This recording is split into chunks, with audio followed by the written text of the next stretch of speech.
no meio dessa coisa toda, lógico que ele arquitetou um plano e que fez a fortuna dele, que hoje é maior que a fortuna da coroa real, né?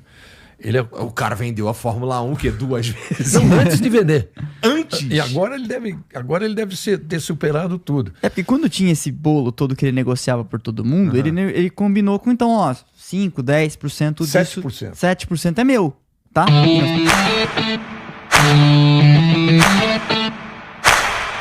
E aí, pessoal, vamos para mais uma parte da entrevista de Reginaldo Leme e Rodrigo no Full Podcast com o Igor. Nessa parte, eles falam sobre a história da Fórmula 1 e quem era que mandava em tudo, e que a Ferrari era um caso à parte, desde benefícios e os valores dos rendimentos. E você, não seja um caso à parte e ajude o canal dando um like, compartilhando, comentando e se inscrevendo e ativando o sininho. Vamos lá ver o vídeo? Por isso a Fórmula 1 é o que é, assim, é o máximo do máximo da sofisticação técnica, né, tecnológica, e que nenhuma outra categoria nem se atreve a ter. Não se atreve, até porque, vamos lá, que eles chamam de major, categorias major, né, que é a Fórmula 1 e a Indy, por exemplo. Né? A Indy nem vai tentar uma coisa dessa porque o conceito é outro. O conceito na Indy é o seguinte, ó, carro é igual para todo mundo. Claro que você pode mexer no carro que você recebe, né? Um carro é fabricado pela Dallara, todos eles são o mesmo fabricante. Motor tem 2 motores, né? E aí você faz o que você quiser para acertar o carro. Tem um monte de regulagem para ser feito. Mas na Fórmula 1 as equipes montam o carro inteiro. Chama-se campeonato de construtor. Inclusive tem um negócio assim extremamente delicado, que você pega um carro. A Red Bull tem uma equipe B, uma equipe irmã, né, que é a Racing Bulls, já teve outros nomes. Ela tem que fazer o carro dela. Se tiver algum resquício do projeto da Red Bull, vai ser investigado e, se for provado, tá fora. Joga fora esse aqui e faz outro. É o que eles chamam de propriedade intelectual. Propriedade intelectual. Porque pensa, exatamente, a regra na Fórmula 1 é que a divisão da grana vem do campeonato de construtores. Portanto, se você for campeão, você ganha mais, ele foi vice, ele ganha um pouquinho menos, o seu terceiro ganha um pouquinho menos, a equipe, né? Que é a soma dos pontos dos 2 carros. Você concorda que se vocês têm uma equipe que a sua é a A dele é a B, e você passa o projeto pra ele, e eu que sou C, vou falar, pô, mas ele tá chegando na minha frente, seu carro do ano passado era bom, né? Então, foi feito um arranjo que chama Pacto de Concórdia, que inclusive pôs fim a uma guerra que a Fórmula 1 interna tinha lá nos anos 80 e tal, de vamos fazer assim. Por conta disso, a guerra era... Não, também. por outras coisas. Por outras várias razões. E tinha um monte de coisa. Tinha até aquela... Nós falamos recentemente. Né? Tinha até aquele item que provocou uma greve dos pilotos numa corrida, né? Em 82. 82 na África do Sul. Porque aí... Porra, me conta essa história aí, cara. Eu tava no saco do meu pai. A Fórmula 1 é muito rica. Inclusive, estamos com um programa juntos no canal do Reginaldo contando essas histórias. E o nosso primeiro programa foi sobre a greve. Maneiro. Isso aí é o seguinte. É tudo questão de poder também. As equipes se reuniram lá com a Federação Internacional do Esporte Automobil. Não existe mais isso. Quer dizer, hoje é a FIA mesmo, mas essa FISA pertencia à FIA. Então, para dar mais poderes às equipes e menos aos pilotos. Então, por exemplo, você é meu contratado. É meu contratado. É lei do passe. Tá. Lei do passe. Entendi. Tá? E você não pode mudar para outra equipe se eu não tiver se não tiver dinheiro nessa transação, coisa desse tipo. Ou seja, eles mesmos se diziam escravos das equipes. E aí teve uma corrida na África do Sul, que era a primeira do ano, e na quinta-feira já estava um alvoroço, assim, e na sexta, na quinta criou esse alvoroço, e na quinta os pilotos todos se retiraram do autódromo, cada um deixou o seu hotel e foi alugar um hotel, pegaram um hotel que tinha um grande salão, botaram um monte de cama, todos eles dormiram nesse salão. Claro, você vai dizer todos, tem aqueles pilotos que estão lá assim, pediram um favor, arrumar um dinheirinho para entrar na equipe. Se esse cara fizer isso, na outra corrida ele já está fora. Mas foram três ou quatro casos. Né? Mesmo outros que tinham isso, não estavam assim, não eram um Piquet, um Hélio de Angelis, um Didier Pironi e tal, mas que bancaram, foram junto com eles. E aí eles ficaram lá, ninguém sabia onde eles estavam, incomunicáveis. Passaram a noite lá. O Hélio de Angelis tocava piano muito bem, outro tocava guitarra e tal. Enfim. E aí apareceram no outro dia seguinte, para o treino na sexta-feira. Não tinha tido esse acordo. Aí lá na conversação houve um acordo de voltar atrás, né? E aí começou um treino de sexta-feira. Aí, por exemplo, Bernie Eccleston, que era então o grande chefe, o que ele fez? Não deixou nenhum dos pilotos dele treinar, o Piquet. Né? Eu fui entrevistar o Piquet, fui falar com ele, ele falou: cara, não me deixa treinar, que tá perdendo um treino, né? Um dia de treino, não é um treino, não me deixa treinar. Eu fui: Bernie, mas eu tô poupando ele não dormiu direito, passou ali a coisa, tô dando uma chance dele descansar, amanhã ele pilota.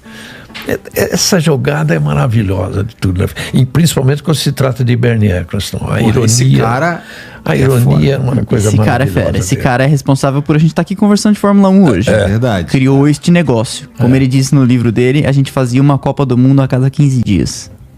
Quem alcança, né? Tamanho para 200 e tantos países. Esse livro dele eu aconselho para todo mundo. Eu até tive uma participação que eu recebi o original em inglês. Eu não fiz a tradução, mas coube a mim ler o livro em inglês e em português, assim, tirando muita coisa que não interessaria ao leitor brasileiro. Tá. Tinha só a transação de vende, recompra, vende. Ele vendeu vendeu duas vezes aqui a Fórmula 1, né? Então tudo isso era assim, uma coisa muito complicada que envolvia, em determinado episódio, envolvia o Tony Blair. Caralho! Envolvia o Tony Blair. A proibição do cigarro na Fórmula 1 foi adiada 1 ano por esse lobby, e que o Tony Blair admitiu que tinha corrido ali 1 milhão de libras. Não é pro bolso dele, enfim. Se fosse pro bolso dele, tinha sido preso. O Bernie foi preso. O Bernie teve um julgamento que era... Nossa, ele seria... Ele, inclusive, depois ele foi acusado na Alemanha de uma chantagem, né? E o cara, o eventual chantagista, foi preso. Não sei, acabaram fazendo um acordo. Provavelmente está preso até agora. Não vou lembrar, mas teve um... Grisbach, uma coisa assim. Eu lembro, um banqueiro, né? E o Bernie, ele estava assim, sujeito a ter uma pena de 20 anos. Mas qual que era a acusação? Houve vamos dizer assim, dentro de grandes transações, movimentações estranhas, tipo assim, eu vou colocar uma parte do dinheiro ali, sabe? Coisas assim.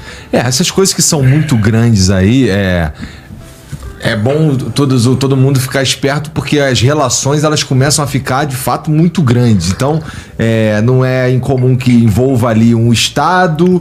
Quando envolve o Estado, corre o risco de uma corrupção aqui ou ali. Exato. Era corrupção. A acusação era corrupção. Entendi.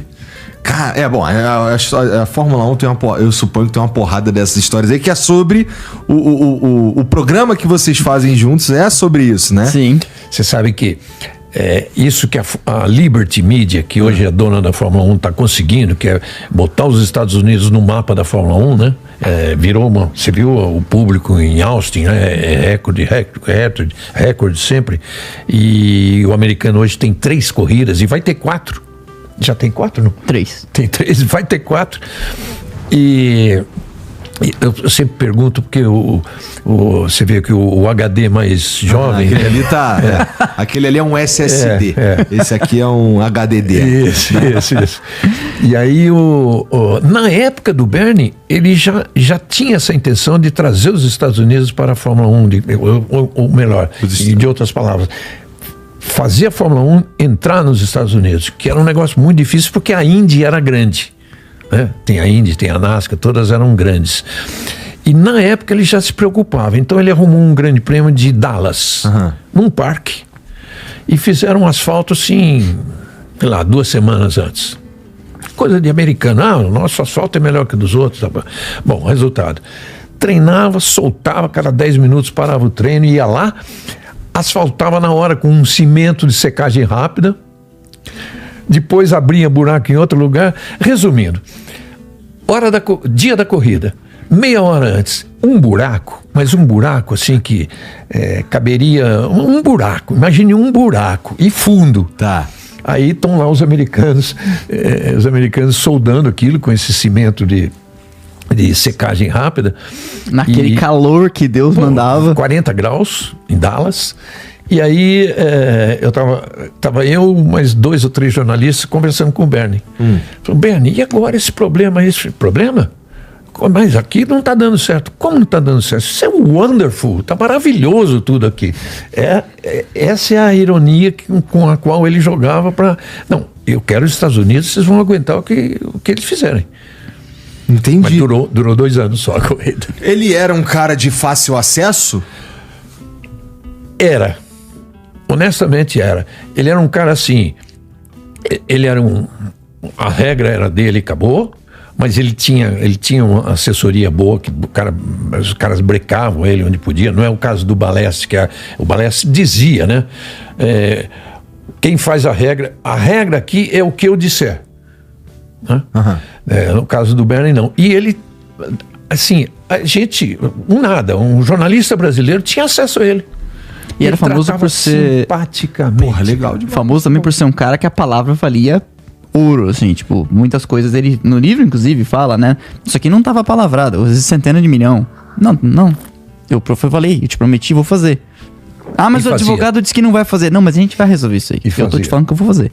E fazia, ele já fez concessões a mim, assim, que os assessores não concordavam de jeito nenhum, mas ele fez isso, chama ele aqui, eu ia lá no motorhome com os assessores, isso, não. Olha, ele pode fazer isso. Até esse ponto aqui ele pode. Resolvia. O cara... Pô, legal. Cara. Nada como falar com o dono, né? Geralmente resolve, e olha, cara? Esse cara vendeu a Fórmula 1 umas 2 vezes. Vendeu, recomprou por metade, vendeu pelo dobro. No final ele vendeu para a Liberty, até onde eu sei, foram 9 bilhões de dólares. Acho que é algo assim. 9 bilhões de dólares. Hoje ela vale 280 bilhões, a valuation dela. A soma de tudo, né? Já teve proposta de compra recentemente, uns 2, 3 anos atrás, por 30, 40 e eles não toparam.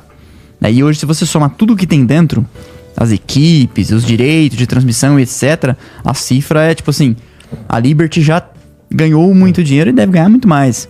E o Bernie, por incrível que pareça, está nos grandes prêmios, nem todos, extremamente respeitado, tem palavra, não na Liberty, que é na organização da corrida, mas ele tem palavra na FIA. A mulher dele, que é brasileira, é vice-presidente da FIA.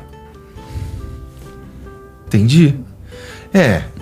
Mas... Esse cara é muito poderoso. Eu entendo. Esse cara pegou um grupo de garagistas, que eles chamam, né, que é pequenas oficinas da Inglaterra que faziam seus carros em fundo de quintal, tal, mas, né, dentro do que podia.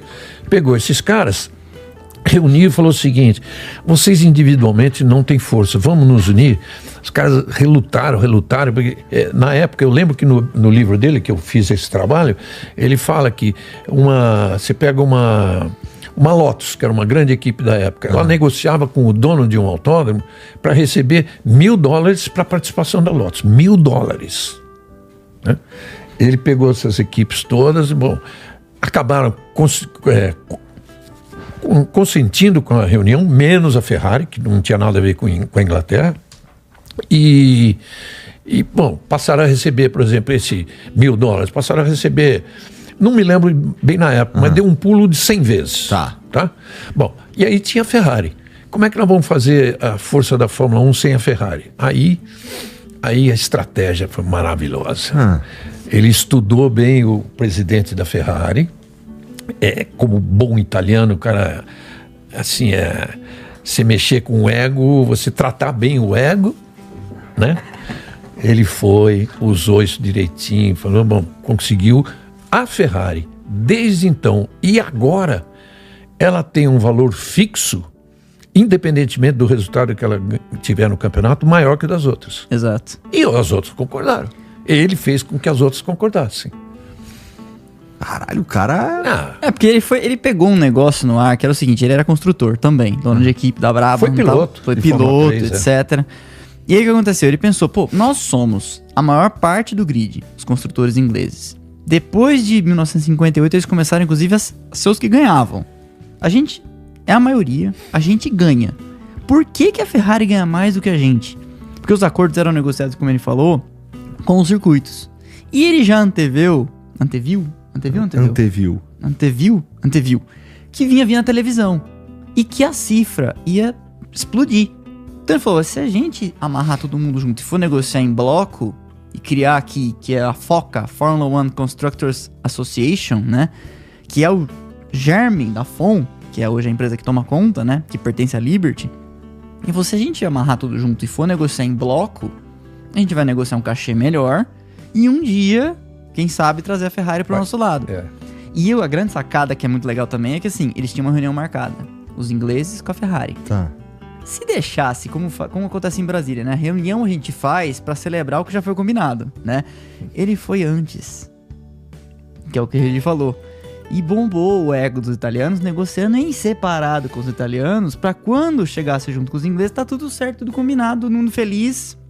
Que lá que eu te combinei, você fica aí na sua, né? E deu tudo certo. E nasceu, vamos dizer assim, a Fórmula 1 moderna. Depois dessa crise toda, que inclusive teve a greve dos pilotos no meio, em 82. Você sabe que nesse crescimento da Ferrari, que se deve da Fórmula 1, que se deve a ele, né? Então, as cifras ficaram grandes demais, já com o advento da televisão, né? Grandes demais mesmo, né? Então, esses caras, os donos da equipe, viraram bilhardários. Bilhardários. Alguns outros bi, né? E aí esses caras reclamavam. Aí ele foi fazendo um acordo que, nesse bolo geral da Fórmula 1, a história é tão... O livro é maravilhoso, chama-se Não Sou um Anjo. Não sou um anjo é uma frase dele pro biógrafo. O cara falando assim, Bernie, mas se fala tanto de você, que você faz isso. Eu não sou um anjo. Então esse é o título do livro. Um bom título. Para você ter uma ideia, ele começou como vendedor de bicicleta, tá? Lá ele deu os golpes dele e tal, passou por uma loja de automóvel. Em pouco tempo ele comprou a loja de automóvel. Olha só, então vai indo por aí, mas tem muito detalhe que tem que ser lido no livro. Bom, aí ele foi até adiante, até onde o Rodrigo tinha falado, desse negócio de já com a televisão presente ali. Era bacana que, olha a preocupação dele. Uma vez por ano, geralmente no Grande Prêmio da Bélgica, ele reunia um cara de cada televisão. O do Brasil era eu. Um cara de cada televisão, que fazia umas 9 ou 10 tal. Tá. Até mais. Ele botava 3 mesas num salão para um jantar, um grande jantar. E tinha ele e 2 assessores. Então ele sentava com uma mesa com mais 4, conversava, perguntava o que você tem para reclamar, qual o pior autódromo para você trabalhar, qual é o melhor, coisas desse tipo. Aí ele Só gente da mídia? Só da televisão. Da televisão. Tá. Um responsável de cada emissora. Tá. Ele levantava, ia para uma outra mesa, esse cara levantava e ia para outro, o outro vinha para aqui. Você sempre tinha um dos assessores conversando, se não ele. E no final ele fazia um resumo de tudo. Isso para melhorar e para ter o feedback que ele precisava, porque na verdade era o seguinte, era aumentar a importância da televisão e vir mais dinheiro. Mas os problemas que eram relatados nessas reuniões, nesses encontros aí, eles eram resolvidos de fato? Sim, resolvidos, cara. Então ele ganha pra todo mundo, Eu né? posso te dizer uma coisa assim, contra mim, na verdade, contra a emissora a qual eu pertencia, que era a emissora que era dona dos direitos aqui para a Fórmula 1. Numa dessas reuniões, cara, eu fiquei sem graça, porque ele começou a reunião, ele estava na nossa mesa e todo mundo ouvindo, e ele falou assim, a sua televisão é a pior transmissão que existe no mundo. De cara. Assim. Eu falei, opa, puxa, Bernie. E fiquei. Mas era um jeito dele começar, mas depois agradava, falava. Ele sabia que tinha muita coisa positiva na própria transmissão. Mas ele estava falando a verdade? Não, é que a Globo inventava bastante. Então, inclusive, foi a primeira emissora a colocar câmeras próprias, né? E mixava mais da transmissão oficial. Com a transmissão oficial. Isso funcionou. Só que no começo, talvez ele não tenha gostado disso. Então, e acho que também tem uma dose de humor inglês. Um pouco de humor inglês também, né? O humor dele... Tá. Aquele de fustigar mesmo. E as posições, a comodidade nas posições de cabine de transmissão. Tinha os top e tinha os ruins. O Brasil até era bom, só que para você o jornalista sair do paddock, subir, atravessar a ponte, subir uma arquibancada inteira e andar muito mais para a transmissão, as cabines eram boas, mas ele falava que esse percurso era muito grande. Então até isso ele queria mudar. Não queria mudar, mas queria criticar. No tanto que não mudou. Mudou recentemente, né? Entendi. Mudou para nós, mudou para a Band, que é quem faz a transmissão, mas os outros transmitem do mesmo lugar. Entendi. Então ele de fato estava preocupado em fazer... Com a qualidade, com o bem-estar do cara, pro cara elogiar aquilo. Mas tá mais do que... Então tá aí boa parte do segredo do sucesso da porra toda. Porque, vamos lá, primeiro, o Bernie, ele é um cara muito... Pelo que eu... Não que eu conheça tanto quanto você, né? Mas a sensação que eu tenho é que ele é um cara que, primeiro, ele é muito bom de negócio. O que isso quer dizer? Que ele pega aquele negócio ali e ele o explora da melhor maneira possível, não pra sugar, que nem, sei lá, como um parasita, mas ele suga o que ele, ao mesmo tempo, engorda, né? Então o produto se torna melhor para que todo mundo ganhe dinheiro. Eu acho que é justo, mas ele ficou incrivelmente rico no processo. Mas ficou incrivelmente rico no processo, foi bom pra ele, mas foi bom pra você, que é fã de Fórmula 1 também. Demais. Sim. Mas, no meio dessa coisa toda, lógico que ele arquitetou um plano e que fez a fortuna dele, que hoje é maior que a fortuna da coroa real, né? O cara vendeu a Fórmula 1 que 2 vezes. Não, antes de vender. Antes? E agora ele deve ter superado tudo. É porque quando tinha esse bolo todo que ele negociava por todo mundo, ele combinou com, então, 5, 10% disso. 7%. 7% é meu, tá? E nós estamos falando de todo ano $1 bilhão. Alguns, né? Só que esses 7 não ficaram no 7. Vai, mexe aqui, mexe ali, ele vai conseguindo mexer. Tem um momento que ele ganhava metade do que todas as equipes juntos ganhavam. E aí, a chiadeira, né? Aí, esse que eu queria dizer, quando chegava um Ron Dennis, dono da McLaren, e chiava com isso, ele falava assim, não sei as palavras, não estou dizendo assim, ô seu Ron, você começou isso aqui como dono de uma garagem. Hoje você tem casa na Suíça, na Inglaterra, em Bahamas, em Nova York. Voa de jatinho, né? Hoje tem 3 jatinhos, tem o barco que se orgulha de ser o melhor, que está lá na Marina de Monte Carlo, e você não tinha nada disso. Ele falou a mesma coisa para os outros, para cada um dono de equipe. Aí é um cala-boca. Aí tem razão, né? Porque tem isso, que todos eram ex-mecânicos, né? Galera da graxa, né? Todos, Frank Williams, o Ron Dennis, esses caras eram realmente, né? Alguns, inclusive, tentaram ser piloto antes e tal. Então ele tinha, de fato, esse... gostaria de te lembrar onde tudo começou. Não, gênio. E aí, você sabia que Bernie Ecclestone tinha tanto poder assim, até vender a Fórmula 1 2 vezes? O que era mais rico que a família real da Inglaterra? E você, que gosta de vídeos assim, eu vou deixar na descrição link dos vídeos do meu canal sobre o assunto e da entrevista. Não deixe de dar um like, fazer um comentário, compartilhar e se inscrever no canal. E ativar o sininho. Valeu!